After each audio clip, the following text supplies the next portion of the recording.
मेरे pro biotech academy digital platform पर आप सभी का हार्दिक स्वागत है। जय श्री कृष्णा, राधे राधे।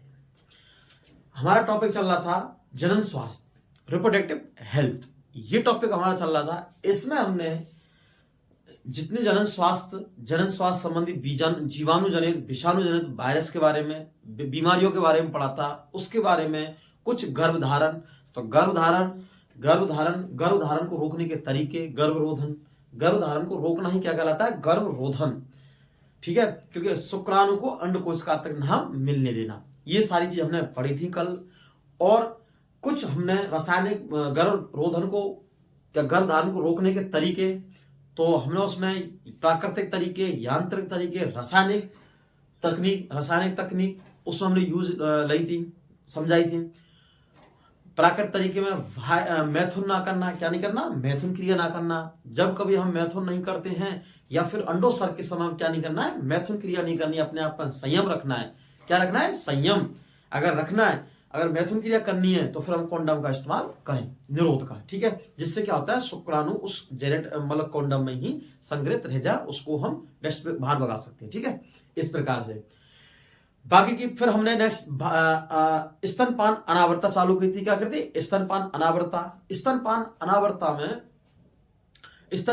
में क्या होता है? जब महिला प्रसव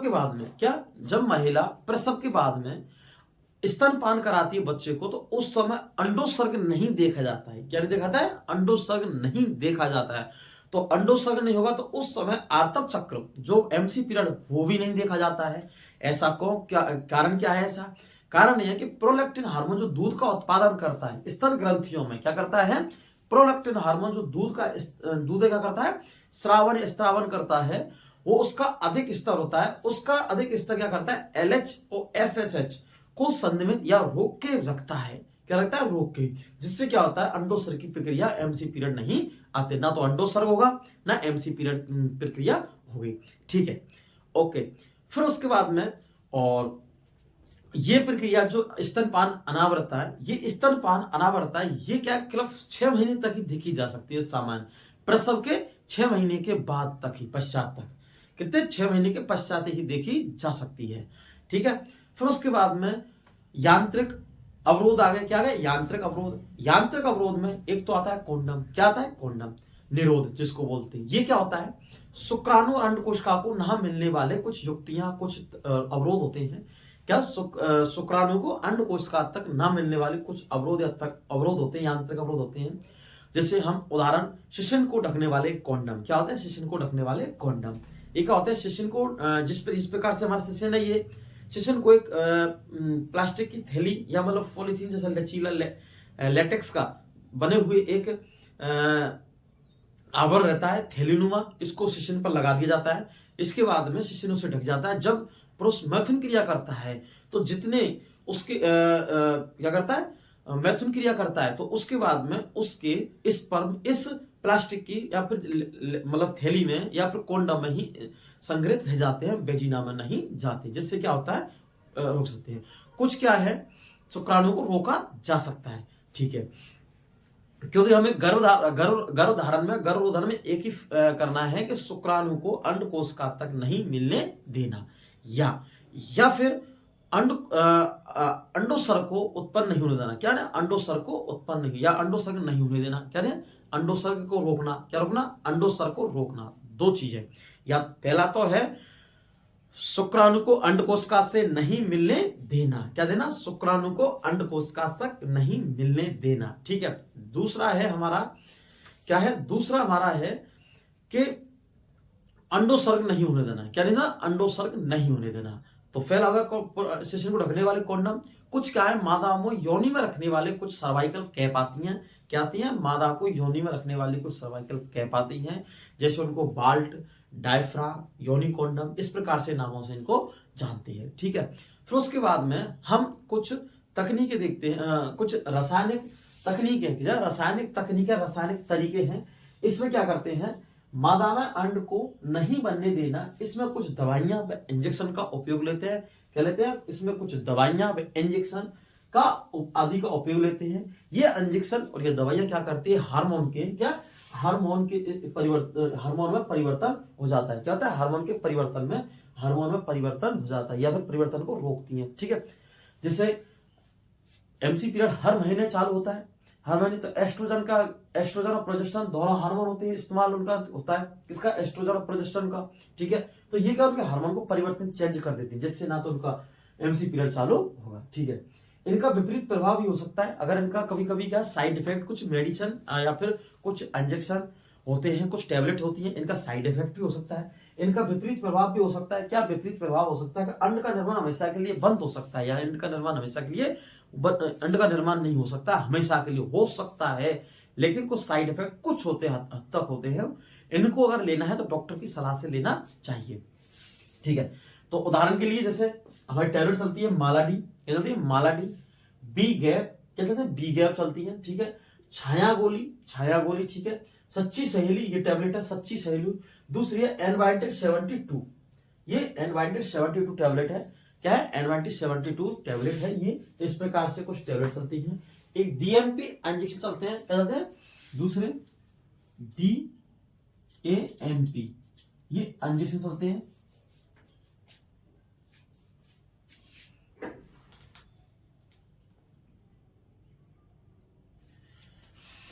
इसमें कुछ इंजेक्शन चलते हैं, इसमें कुछ इंजेक्शन चलते हैं, इंजेक्शन का नाम है डीएमपीए, ये इंजेक्शन है। ठीक है, क्या है? इंजेक्शन है, डीएमपीए इंजेक्शन चलते हैं कुछ इसमें। ठीक है, अब हम कुछ गर्भ निरोधक युक्तियां पढ़ेंगे। क्या पढ़ेंगे? गर्भ निरोधक युक्तियां, डिवाइस। ठीक है, उससे पहले कल हम यौन संचर रोग पढ़ रहे थे। यौन संचर रोगों में हमारे कुछ रोग रह गए थे जो जीवाणु जनित और विषाणु जनित होती है। पहले उनका पढ़ते हैं, फिर उसके बाद में कुछ डिवाइस पढ़ेंगे। ठीक है,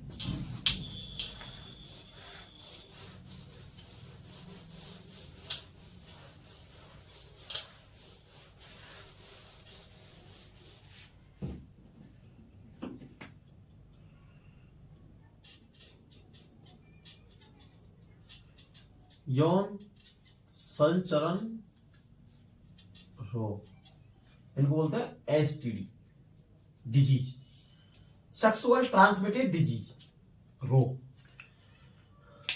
STD sexual transmitted disease, sexual transmitted disease STD. ठीक है, जो एसटीडी रोग होते हैं ये यौन संचरण रोग होते हैं। यौन का मतलब एक दूसरे से यौन संपर्क बनाते हैं। तो इसमें कुछ रोग है। तो पहला तो है पहला फर्स्ट है इसमें जीवाणु जनित। क्या है? जीवाणु जनित।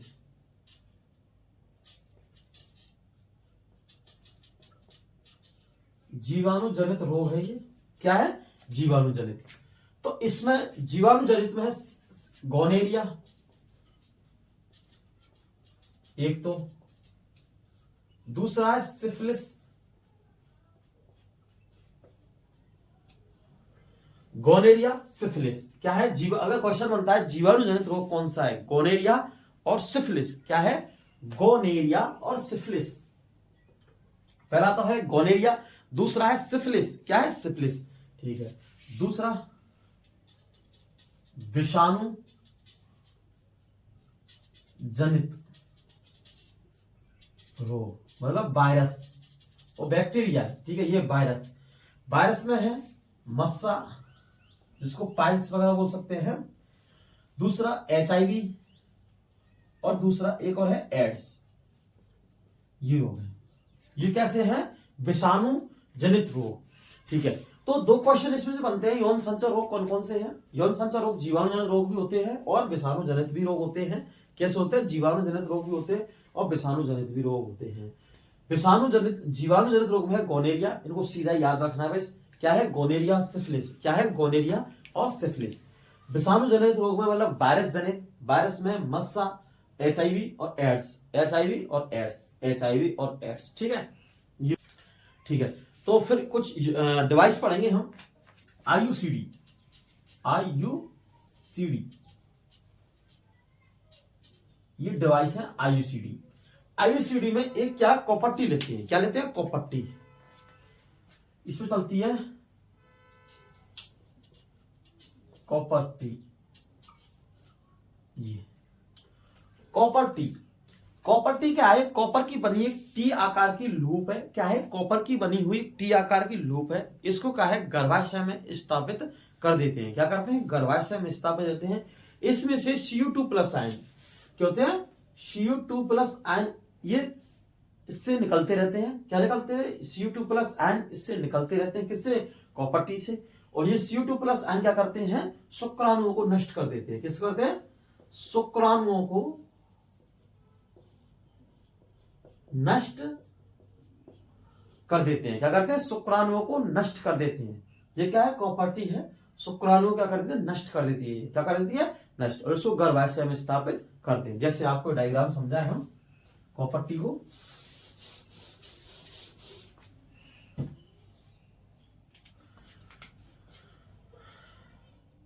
ये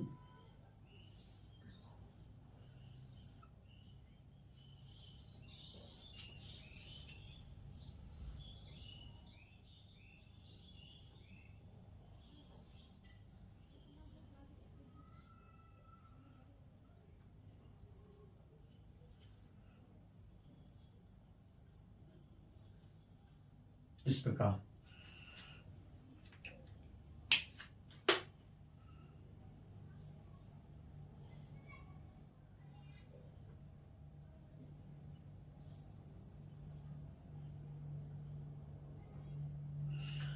अब देखो,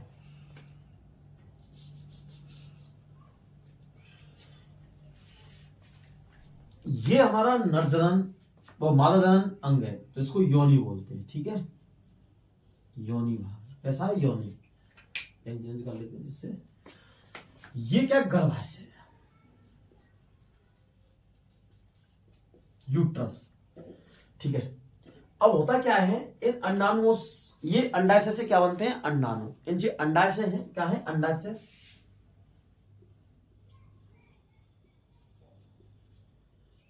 इन अंडाशय से क्या बनते हैं, अंडाणु का निर्माण होता है इस प्रकार से, और अंडोत्सर्ग होता है। ठीक है, इस प्रकार से आगे बढ़ते रहते हैं अंडाणु। क्या होता है कि जब पुरुष क्या करता है, मैथुन क्रिया करता है। क्या करता है, मैथुन क्रिया, तो अपने शुक्राणुओं को योनि मार्ग में छोड़ देता है। क्या करता है, योनि मार्ग में छोड़ देता है। तो योनि मार्ग में छोड़ देता है तो क्या होती है, शुक्राणु के अंदर प्रतिस्पर्धा होती है एक दूसरे में होड़, और ये गमन करके, गति करके ये योनि से गर्भाशय में, गर्भाशय से अंडवाहिनी तक पहुंचते हैं। क्या पहुंचते हैं, अंडवाहिनी तक। ठीक है, क्योंकि एक बार में पुरुष अपने शुक्राणु 200 से 300 मिलियन स्खलन करता है। क्या करता है, स्खलन बाहर निकालता है मैथुन क्रिया के समय। ठीक है, तो ये क्या होता है, ये वाली संरचना, जैसे माना कि यह शुक्राणु इसने डाल दी। अब क्या करते हैं, ये जो कॉपर टी होती है, आईयूसीडी डिवाइस है, युक्ति है, ये क्या करती हैं, इसको डॉक्टर अपनी हाथों से, क्या उंगलियों से, उंगली से इनको इस जगह गर्भाशय में रोपित करता है।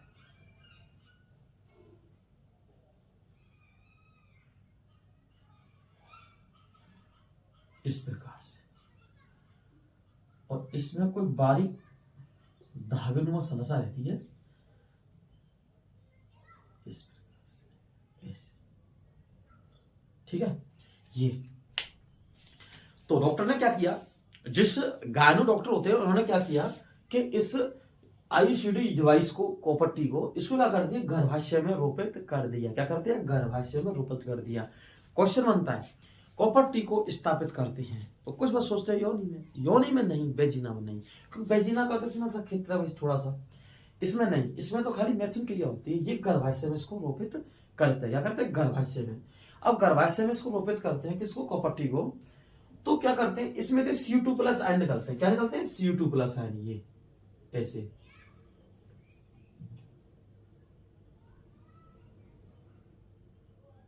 इस प्रकार से ये Cu2 प्लस आयन इसमें से निकलते हैं, और ये क्या करते हैं, Cu2 प्लस आयन निकलते हैं। यहां से क्या, शुक्राणु जब पुरुष अपने स्खलन करता है, क्या करता है, योनि मार्ग में शुक्राणु क्या करता है, स्खलन करता है।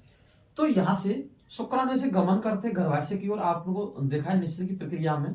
ठीक है, क्या करते हैं, गमन करते हैं, प्रतिस्पर्धा लगी रहती है एक दूसरे में, होड़ कि हम कौन सा पहले पहुंचे। अब जैसे ही इनके संपर्क में आते हैं Cu2 प्लस आयन के में, तो ये शुक्राणु क्या करते हैं, नष्ट कर देते हैं।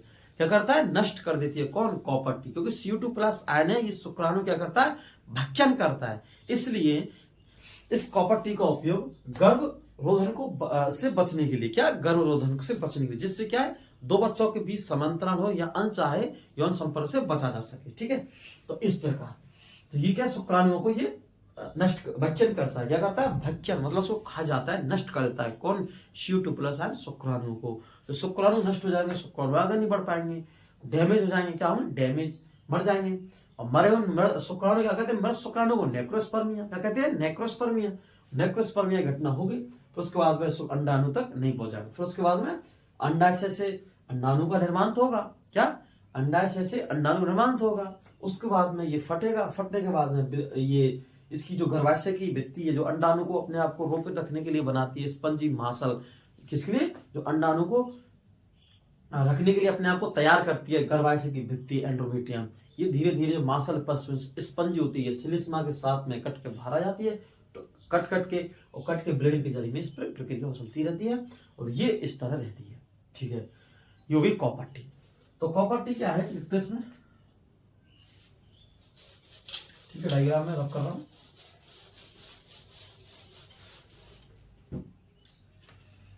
IC device fashionable copper T, copper T,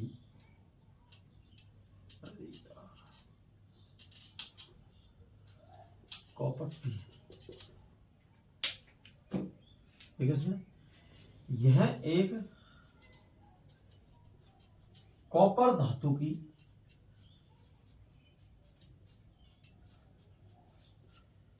T आकार की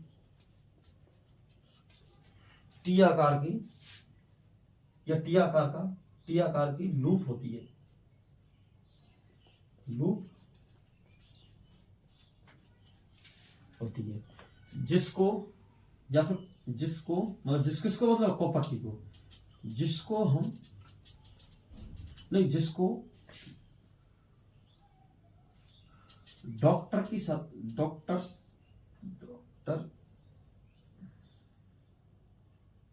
जिसको डॉक्टर मादा के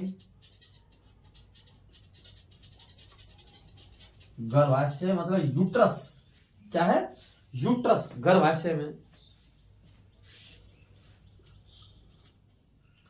रोपित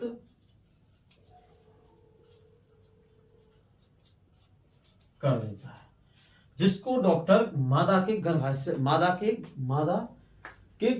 में रोपित कर देता है। यह एक कॉपर धातु की टी आकार की लूप होती है। कैसे होती है, टी आकार की, जिसको डॉक्टर मादा के गर्भाशय में रोपित कर देता है। क्या करता है, रोपित करता है। इसका कार्य क्या है, कैसे कार्य करती है, लिखते हैं, कार्य कैसे कार्य करती है, क्या कॉपर टी कैसे इसका कार्य होता है।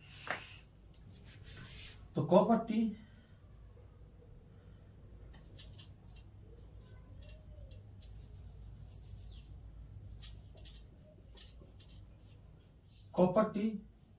एक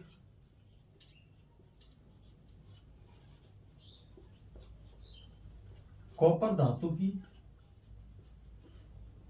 बनी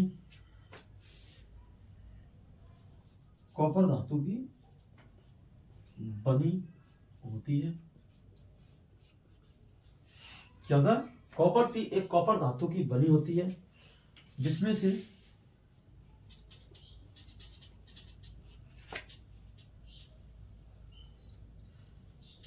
Cu2 प्लस आयन निकलते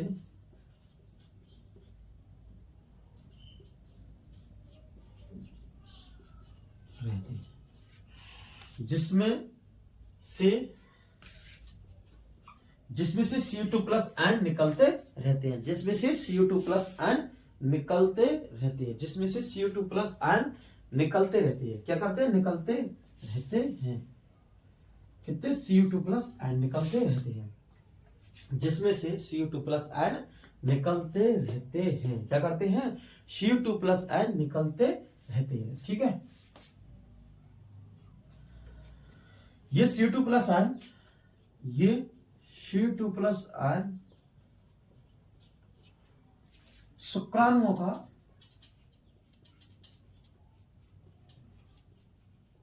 भक्षण करते हैं, क्या करते हैं, शुक्राणु भक्षण करते हैं जिससे शुक्राणु नष्ट हो जाते हैं। क्या करते हैं, शुक्राणु भक्षण करते हैं जैसे शुक्राणु क्या होते हैं, नष्ट हो जाते हैं। ठीक है, तो यह कहते हैं शुक्राणु का भक्षण करते हैं जिससे शुक्राणु नष्ट हो जाते हैं। क्या होते हैं, नष्ट हो जाते हैं। कौन है, शुक्राणु नष्ट हो जाते हैं। ठीक है, शुक्राणु नष्ट हो जाते हैं जिससे गर्भ धारण नहीं होता है। ठीक है, जिसके फलस्वरूप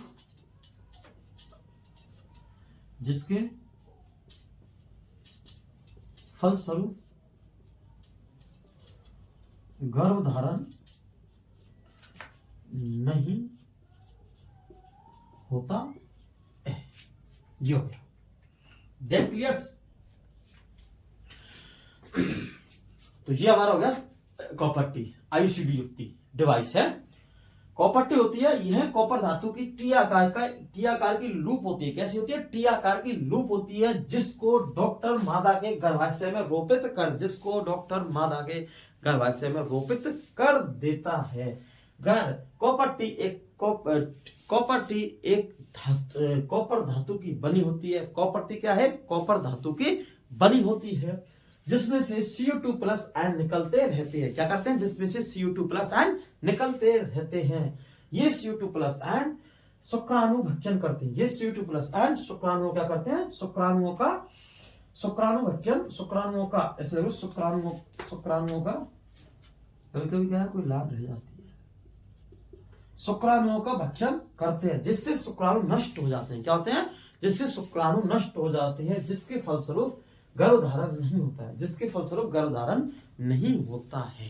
ठीक है, उसके बाद में फिर इसके बाद में कुछ शल्य तकनीक है। क्या है, शल्य तकनीक।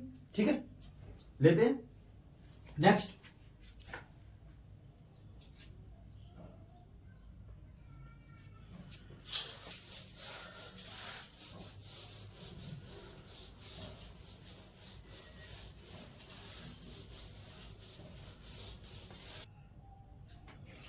अब लिखते हैं उसमें हमारी है शल्य क्रिया तकनीक। ठीक है, सेकंड शल्य क्रिया तकनीक। शल्य क्रिया तकनीक है ये। क्या है, शल्य क्रिया तकनीक। तो शल्य क्रिया तकनीक में हमारी चलती है नसबंदी। पहली इसमें हम पढ़ते हैं नसबंदी।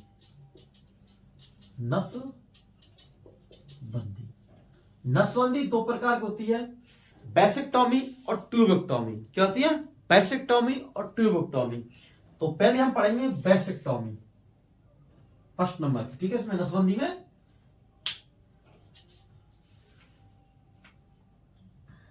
इसमें भी ए है, बेसिक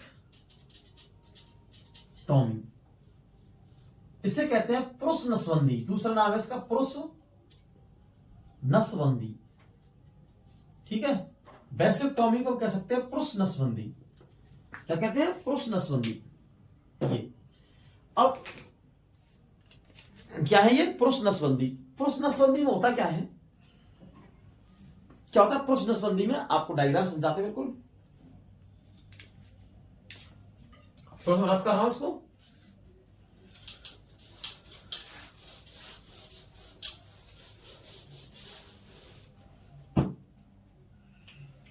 तो फर्स्ट नंबर की चलेगी हमारी ए, लिख लो पुरुष नसबंदी और बेसिक टॉमी।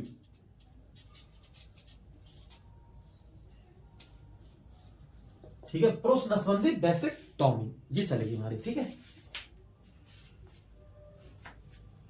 अब देखो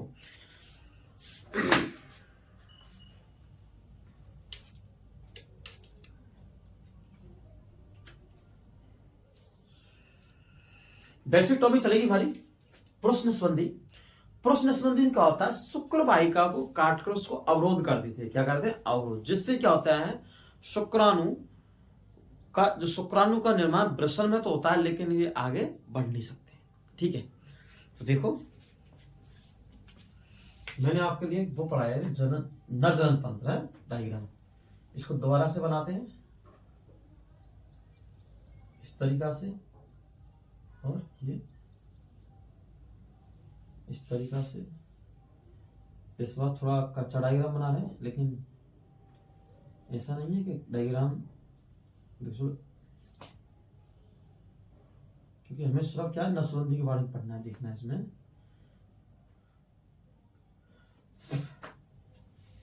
ये उसके बाद में यहां से प्रोस्टेट ग्रंथि रहती है।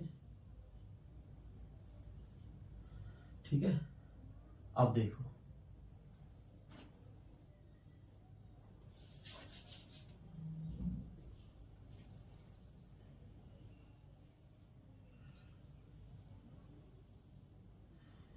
इस प्रकार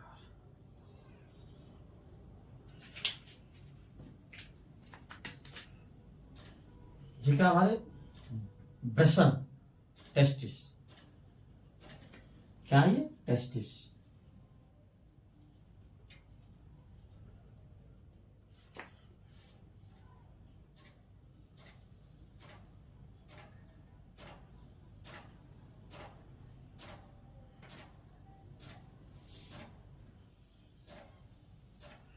ठीक है, ये हमारे ब्रेसन हो गए।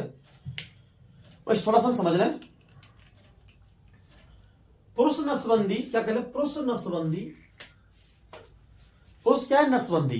तो पुरुष नसबंदी में क्या पढ़ते हैं हम कि जो पुरुष की क्या, यहां से ब्रेसन से क्या बनते हैं, शुक्राणु स्पर्म बनते हैं। टेस्टिस से क्या बनते हैं, स्पर्म बनते हैं। क्या बनते हैं, स्पर्म। स्पर्म बनते हैं तो दोनों शुक्र वाहिनी, जो शुक्र वाहिनी ये इनमें से आगे बढ़ते रहते हैं और आके शुक्राशय में एकत्रित हो जाती है। क्या होते हैं, शुक्राशय में एकत्रित हो जाते हैं, और शुक्राशय फिर आगे तरल पदार्थ का निर्माण करता है, जिससे बीज का निर्माण कर, जैसे बीज का करता है, शुक्राणु को ऊर्जा व गति प्रदान कराता है। लेकिन क्या होता है, डॉक्टर क्या करते हैं, नसबंदी के समय, नसबंदी समय क्या करते हैं डॉक्टर, ये जो शुक्र वाहिनी है, क्या है, शुक्र वाहिनी, शुक्र वाहिनी को कट कर देते हैं। क्या करते हैं, कट। तो इस प्रकार से इस जगह से कट लगा दिया। ऑपरेशन क्या है, शल्य तकनीक या शल्य क्रिया, मतलब शल्य तकनीक से ऑपरेशन, क्या है, ऑपरेशन। ठीक है, तो इसमें कट लगा दिया और इसमें कट लगाकर इसको अवरोध करते हैं। क्या करते हैं, अवरोध। इस प्रकार से इनको अवरोध कर दिया, रोक दिया इनको, मतलब देखो ऐसे नु कट कर दिया। तो ये क्या कहलाएंगी, दोनों को, एक को नहीं दोनों को, क्योंकि दोनों ब्रेसन कार्य करते हैं। ऐसा नहीं कि एक को बंद कर दिया दूसरे को, फिर तो कोई मुद्दा ही, मतलब उद्देश्य नहीं है कि नसबंदी हुई या नहीं है। क्यों, क्योंकि स्पर्म का निर्माण हो रहा है, शुक्राणु होगा, और शुक्राणु निर्माण होगा तो गर्भ ठहरेगा। तो नसबंदी का मतलब उद्देश्य, मतलब ही नहीं हुआ पूरा। तो ये दोनों कर देंगे, तो इसे कहलाते हैं बेसिक्टोमी। क्या कहलाती है, बेसिक्टोमी, नसबंदी। एक इधर और ये इधर। ठीक है, अब क्या होता है,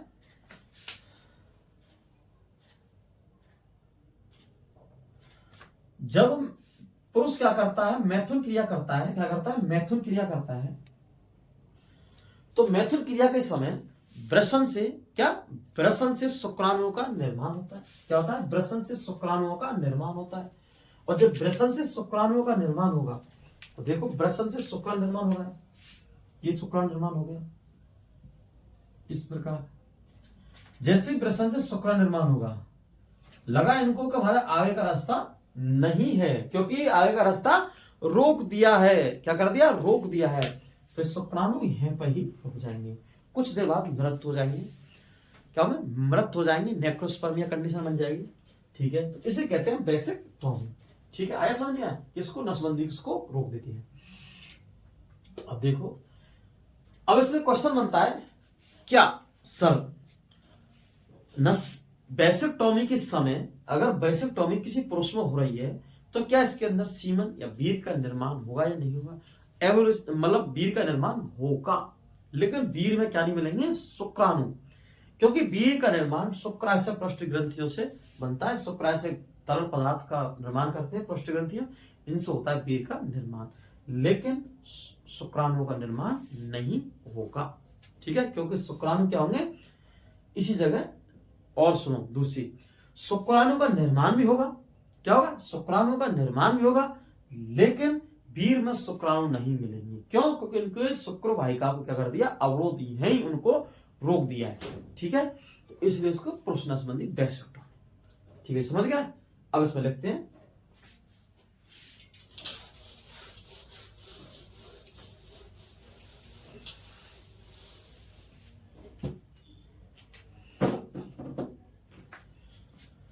वैसेक्टोमी में क्या है? वैसेक्टोमी में क्या है? वैसेक्टोमी में किसमें? वैसेक्टोमी में, वैसेक्टोमी में किसमें? वैसेक्टोमी में शल्य तकनीक द्वारा या शल्य क्रिया द्वारा, इसे लिख दो, शल्य क्रिया द्वारा, शल्य क्रिया द्वारा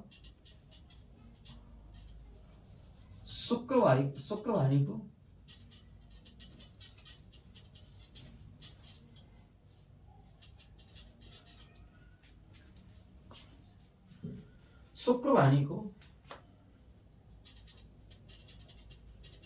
अवरोध कर देते। शुक्रवाहिनी क्या करते हैं? अवरोध कर देते हैं। क्या करते हैं? अवरोध, जिससे शुक्राणु आगे नहीं बढ़ पाते, जिससे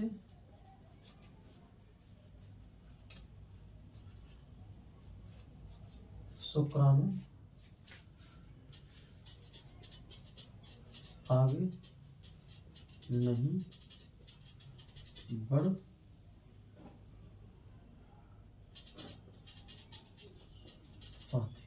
जिससे शुक्राणु आगे नहीं बढ़ पाते, जिससे शुक्राणु आगे नहीं बढ़ पाते हैं। क्या नहीं होता? आगे नहीं बढ़ पाते हैं, जिससे वैसेक्टोमी में शल्य क्रिया द्वारा शुक्रवाहिनी को अवरोध कर देते हैं। किस करते हैं? शुक्रवाहिनी को अवरोध कर देते हैं, जिससे शुक्राणु आगे नहीं बढ़ पाते हैं। ठीक है, क्या नहीं बढ़ पाते हैं? आगे नहीं बढ़ पाते। कौन नहीं बढ़ पाते हैं? शुक्राणु। तो जिससे शुक्राणु आगे नहीं बढ़ पाते हैं। क्या नहीं बढ़ पाते हैं? जिससे शुक्राणु आगे नहीं बढ़ पाते हैं।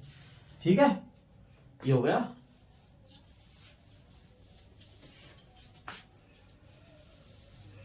चल ठीक है, अब दूसरी हमारी बी है ट्यूबेक्टोमी।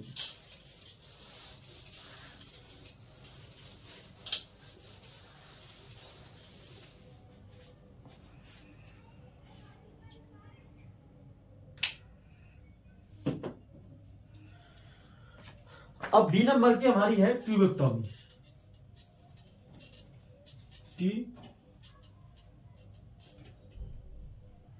ट्यूबेक्टोमी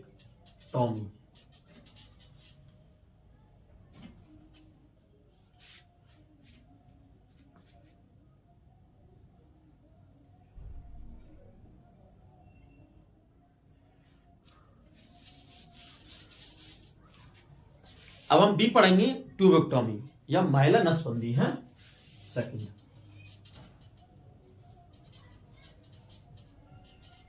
ट्यूबेक्टोमी,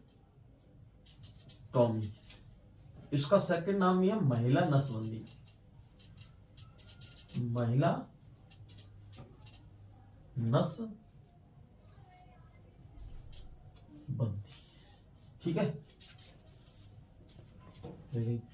ट्यूबेक्टोमी क्या है? ट्यूबेक्टोमी महिला नसबंदी। क्या है ये? महिला नसबंदी। इसमें क्या करते हैं? देखो,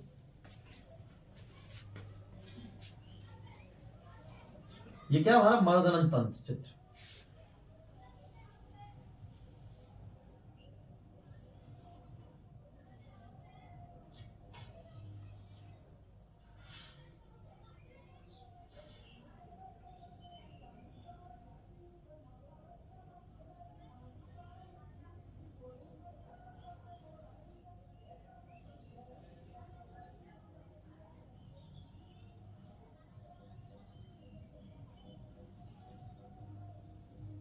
ठीक है, इसमें क्या करते हैं,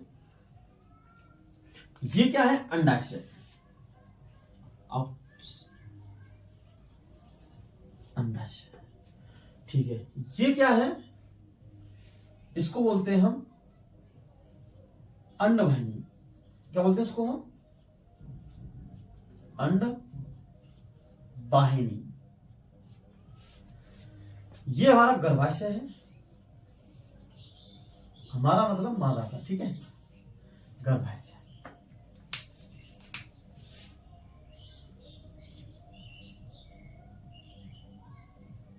या ये योनि है, योनि मतलब बेजीना। अब होता क्या है, हर महीने क्या है, हर महीने या तो इस अंडाशय से या इस अंडाशय से अंडाणु का निर्माण होता है। क्या होता है, या तो इस अंडाशय से या इस अंडाशय से अंडाणु का निर्माण होता है। क्या होता है, इस अंडाशय से या इस अंडाशय से, या तो एक बार ये काम करेगा तो ये मतलब विश्राम अवस्था में, या फिर रहेगा कैसी, विश्राम अवस्था में, कोई कार्य नहीं करेगा ये अंडाणु, वो अंडाशय। और ये अगर ये कार्य कर रहा है ये, तो फिर ये विश्राम अवस्था में या शांत अवस्था में रहेगा। ठीक है, क्योंकि इस अंडाणु का निर्माण एक समय में एक ही हुआ। कुछ अलग परिस्थितियां, दोनों अंडाशय से दोनों अंडाणुओं का निर्माण हो गया। ठीक है, अब क्या होगा, डॉक्टर शल्य तकनीक द्वारा, किसके द्वारा, शल्य तकनीक के द्वारा, क्योंकि अंडाशय से अंडाणु अंडवाहिनी के द्वारा गर्भाशय में पहुंचते हैं, वहीं अंडवाहिनी में क्या होता है, निषेचन होता है। ठीक है, अब क्या करेगा डॉक्टर, इन जगह कट लगा देगा, इसको ऐसे अवरोध कर दिया, इसको ऐसे, अंडवाहिनी है, फेलोपियन ट्यूब है, लेकिन कट कर दिया। क्या कर दिया, कट, दोनों को, एक को नहीं दोनों को। जब दोनों कट कर देते हैं, क्या करते, दोनों कट कर दिया, दोनों से अंडाणु इससे बने चाहे इससे बने, कोई फर्क नहीं पड़े, क्योंकि अंडाणु का निर्माण तो होगा आगे अंडाणु, लेकिन लगा रहा है अंडाणु को कि आगे का रास्ता क्या है, ब्लॉक है, बंद है, तो मैं यही अंडाणु नष्ट हो जाएगा। आप बताइए, क्या अब क्वेश्चन बनता है कि जब शल्य तकनीक होती है, शल्य क्रिया होती है, तो क्या आर्तव चक्र फर्क पड़ता है या नहीं पड़ता है, आर्तव चक्र बनता है या नहीं बनता है? आर्तव चक्र बेटा बनेगा। क्या आर्तव चक्र बनेगा? सब क्या है, आर्तव चक्र में अंडाणु नहीं होंगे। क्या नहीं होंगे, अंडाणु नहीं होंगे, क्योंकि ये जो जैसे अंडाणु अंडाशय से अंडा निर्माण होता है, तो गर्भाशय अपने आप को एक क्या तैयार करता है, क्या करता है, तैयार। और तैयार के बाद में एक मोटी भित्ति बन जाती है, मांसल स्पंजी। क्या बनती है, मांसल स्पंजी बन जाती है। अंडाशय से अंडाणु का निर्माण हुआ, लेकिन अंडाणु आगे नहीं बढ़ पाया। क्या नहीं बढ़ पाया, अंडाणु आगे नहीं बढ़ पाया। उसको लगा कि रास्ता बंद है, ब्लॉक है। क्या है, रास्ता ब्लॉक बंद है। तो अंडाणु जैसे ही आगे नहीं बढ़ पाएगा, क्या होगा, जैसे अंडाणु आगे नहीं बढ़ पाएगा तो क्या होगा, यही अंडाणु नष्ट हो जाएगा। उसके बाद में गर्भाशय को लगता है भाई अंडाणु नहीं आ रहा है और उसका टाइम पीरियड भी कंप्लीट हो गया, तो आने वाले टाइम पे नेक्स्ट हार्मोन के एस्ट्रोजन प्रोजेस्टेरोन का नियंत्रण जैसे ही परिवर्तन चेंज होता है हर महीने की तरह, तो ये भित्ति कट कट के बाहर आ जाती है। तो एमसी पीरियड होता है, लेकिन क्या करते हैं, अंडवाहिनी को अवरोध कर देती है। इसे कहते हैं पुरुष ट्यूबेक्टमी, महिला नसबंदी। ओके गाइस, तो इसमें देखते हैं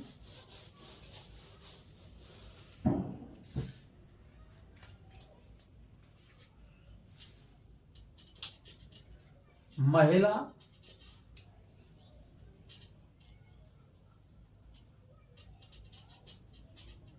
नसबंदी में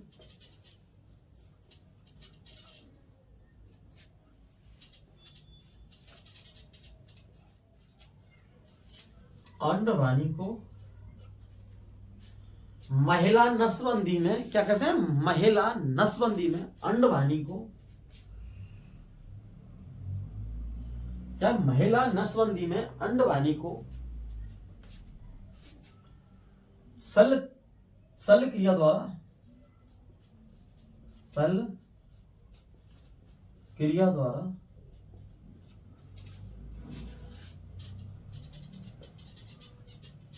अवरोध कर देती। महिला नसबंदी में क्या कह रहा है, महिला नसबंदी में अंडवाहिनी को शल्य क्रिया द्वारा, महिला नसबंदी में अंडवाहिनी को शल्य क्रिया द्वारा, किसके द्वारा, शल्य क्रिया द्वारा महिला नसबंदी में अंडवाहिनी को शल्य क्रिया द्वारा, क्या शल्य क्रिया द्वारा अवरोध कर देते हैं। क्या करते हैं? अवरोध कर देते हैं। तो क्या कह रहा है? महिला नसबंदी में, किसमें? महिला नसबंदी में अंडवाहिनी को शल्य क्रिया द्वारा अवरोध कर देते हैं। क्या करते हैं? शल्य क्रिया द्वारा अवरोध कर देते हैं। ठीक है, क्या करते हैं? शल्य क्रिया द्वारा अवरोध कर, जिससे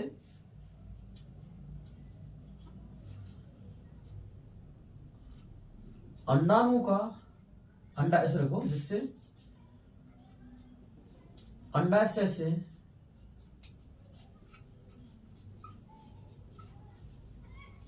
अंडाणुओं का निर्माण तो होता है, निर्माण तो होता है, लेकिन अंडवाहिनी के अवरोध के कारण, लेकिन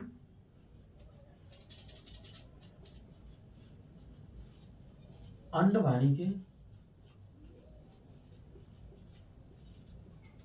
अवरोध के कारण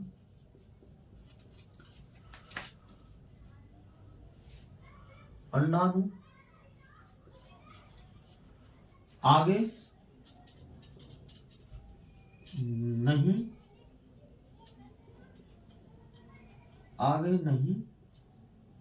बढ़ पाता है। अंडाणु आगे नहीं बढ़ पाता है। क्या कह रहा है? महिला नसबंदी में, किसमें? महिला नसबंदी में अंडवाहिनी में शल्य क्रिया, अंडवाहिनी को शल्य क्रिया द्वारा अवरोध कर देते हैं, जिससे अंडाशय से अंडाणुओं का निर्माण तो होता है, अंडाशय से अंडाणु का निर्माण तो होता है, लेकिन अंडवाहिनी के अवरोध के कारण अंडाणु आगे नहीं बढ़ पाता है। और जब आगे नहीं बढ़ पाएगा कहां पर?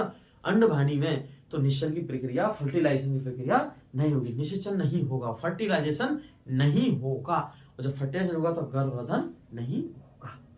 ठीक है। अब हमारा लास्ट टॉपिक है भ्रूण हत्या। क्योंकि देखो समाज में कुछ भ्रांतियां हैं, कुछ असामाजिक तत्व हैं जो क्या फैलाते हैं? भ्रूण हत्या। क्योंकि बेटी का जन्म होना एक तरीका से उसको श्राप या फिर उसको मुसीबत समझते हैं, बोझ समझते हैं। क्या समझते हैं? बोझ। तो हम लगाते हैं हेडिंग भ्रूण हत्या।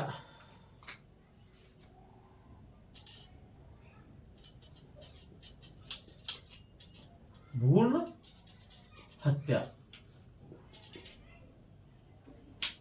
भ्रूण हत्या को भी हम इसको कन्या हत्या बोल सकते हैं। क्या होता है? कन्या हत्या, लड़की को गर्भ ही मार देना। तो कुछ असामाजिक तत्व क्या होते हैं? कुछ असामाजिक तत्व होते हैं।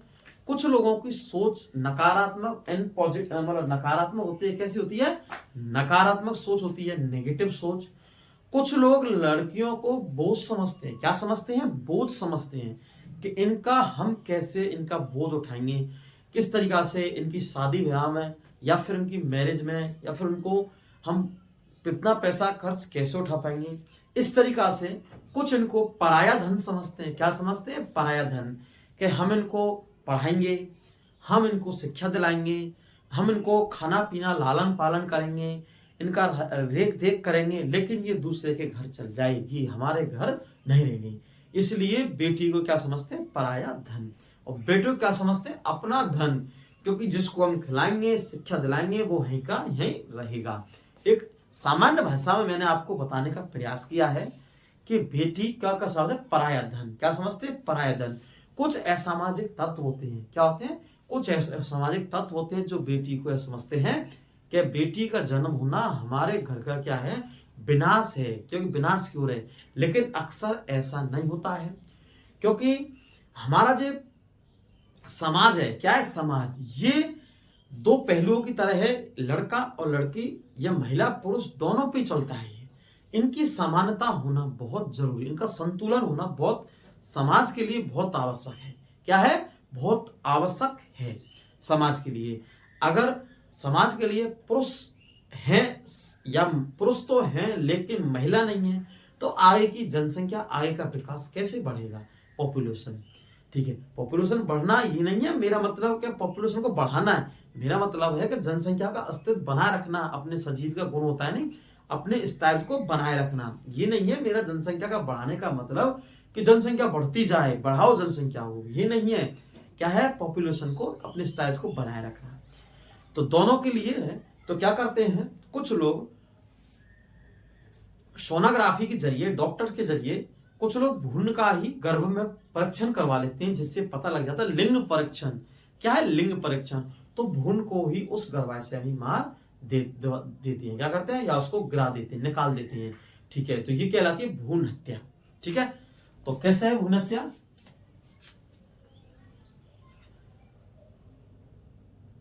भ्रूण को, किसको? भ्रूण को मादा के गर्भाशय में ही मार देना,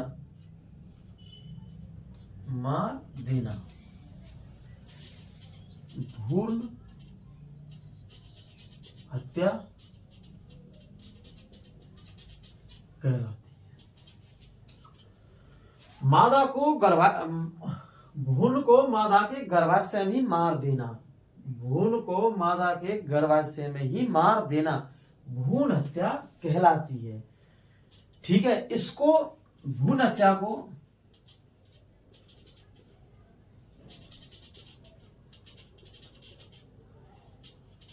हमें रोकना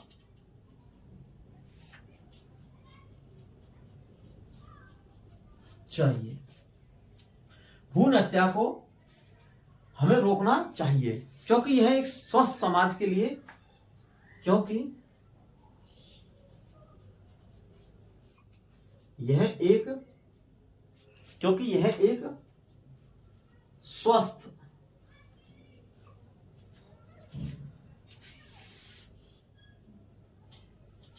समाज के लिए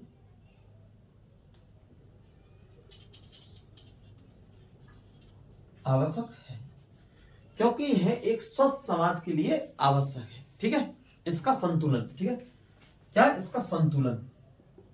अगर संतुलन बिगड़ जाएगा तो फिर समाज के अस्तित्व पर खतरा हो सकता है। ठीक है, इसके लिए सरकार ने कुछ अभियान चलाए हैं, भ्रूण हत्या पर रोक लगाई है। क्या लगाई है? भ्रूण हत्या एक कानूनी अपराध है।